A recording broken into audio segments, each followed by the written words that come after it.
Friends, అందరికీ ఉగాది శుభాకాంక్షలు. ఇది మాది పంటపాడు అమ్మవారి. అక్కడ అమ్మవారిని మేము దర్శనం చేసుకోవడానికి వెళ్ళాం. ఇదంతా మేము చిన్నప్పటి నుంచి అమ్మవారిని దర్శించుకునే ఊరన్నమాట. ఇంకొచ్చి మా పాప నేను ఈయన దర్శనానికి వచ్చాము. ఇక్కడ ఆయనకి తెలిసిన వాళ్ళు సెల్ఫీ దిగుతున్నారు ఈయనతోటి. అక్కడ అమ్మవారు ఊరేగింపుగా వస్తుంది. నేను అంతకుముందు దర్శనానికి వెళ్ళడం కుదరలేదు, చాలా ఫీల్ అయ్యాను. ఇంట్లో మా ఫ్రెండ్ ఒక అమ్మాయి ఇంకో అమ్మవారు వస్తారు, ఒక నిమిషం ఉండే అంటే ఉండి అమ్మవారిని దర్శించుకోవడానికి అక్కడే ఉన్నాం అనమాట. వచ్చి అమ్మవారి దర్శనం జరిగిందనమాట. ఇంకో చూసారు అమ్మవారిని చూడలేదని చాలా బాధపడ్డాను. కానీ అమ్మవారే నాకు అలా దర్శనం ఇచ్చింది. ఆ అమ్మవారిని మనం అనుకుంటే చూడండి, అమ్మవారు కూడా మనకి ఎలా దర్శనం ఇస్తుందో అనిపించింది. అమ్మవారికి సారి పట్టుకెళ్తున్నారు. ఇక్కడ అమ్మవారికి అత్తవారింటికి సారి పట్టుకెళ్ళి అమ్మవారికి తీసుకెళ్తున్నారు.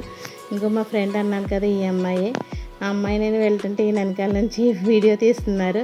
చాలా ఆనందంగా ఉంది అలా ఫ్రెండ్ని కలవడం. ఇదంతా మా అమ్మగారి పల్లెటూరు పెంటపాడు అన్నమాట. అలా చిన్నప్పటి జ్ఞాపకాలు కూడా గుర్తుకొచ్చినాయి.